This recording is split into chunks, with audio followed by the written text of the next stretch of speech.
But we begin tonight in Vietnam, where it's a case of deal or no deal.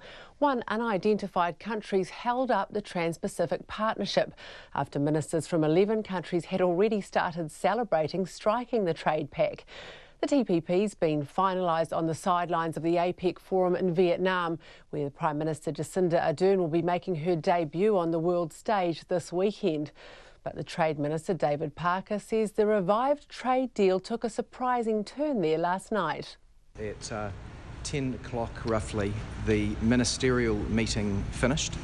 The view of the ministers in the room was that we had an agreement that was acceptable to all parties, and there was celebratory clapping and backslapping amongst those officials who've been working so hard on this for so long. It was then turned over by ministers to officials to just go through some of the completion of the changes to the text which had been agreed at that meeting, and one of the parties said that they had not reached agreement and that we don't have an agreement. Well, our economics correspondent Patrick O'Mara is in Da Nang, and I asked him about this unusual state of affairs. Yeah, it certainly was a surprise to us, Rowan. When we got up this morning, we were supposed to meet at 6:30 downstairs at our hotel to be shuffled off to the APEC CEO summit where Jacinda Ardern is speaking and is currently speaking. David Parker was there, and he was there and just gave us a quick update, and as you heard, just about how the Trade Ministers' meeting went last night. I have to say it's a bit of a surprise. You don't normally hear from the Trade Minister. It is the leader you always tend to hear about. But, you know, look, he made this quite surprising point. They were on the verge of this deal. This deal had been done. There was hand clapping, there was back slapping, but yet at some stage, a little bit later on, one country came back and said, no, they hadn't agreed to everything. So there was something there that held them up. We don't know what it was, but it was enough that it looks like the deal has stalled, at least for now. And do we have any idea which country is holding things up?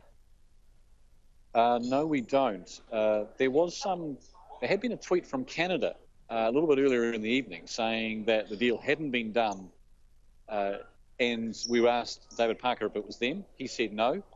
He said it wasn't New Zealand either. You know, they had everything resolved and they had everything agreed.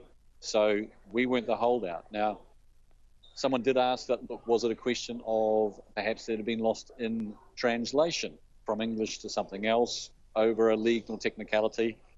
David Parker didn't actually say one way or the other whether it was the case, but he certainly didn't dispute it. So, look, I guess the hunt is on now to find out which one, and also, I guess, how serious it is. Is it going to be enough that when ministers meet in just a few hours, when leaders meet in a few hours' time, that it's actually going to stall the deal? Because that's where it now goes. You've got officials still working on it, trying to resolve it, but it looks like it's now going to be leaders to really push to try and get it over the line and get an agreement, at least in principle. And was there any sense from Mr Parker about the likelihood of that? Did he have any optimism, I guess, that there'll still be a deal coming out of this? Well, I think it was kind of constructive that he actually was willing to talk to us today, this morning, about it.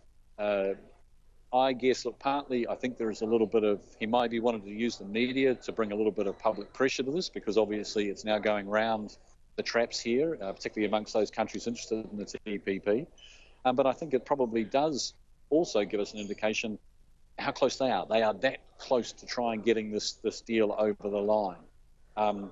And talking with John yesterday, obviously the question was always going to be this balance between, could Jacinda Ardern cover her base and those people who were unhappy or disliked aspects of the TPP versus the national interest about whether export and export-led growth, which, if we'd been left out, could have jeopardised that.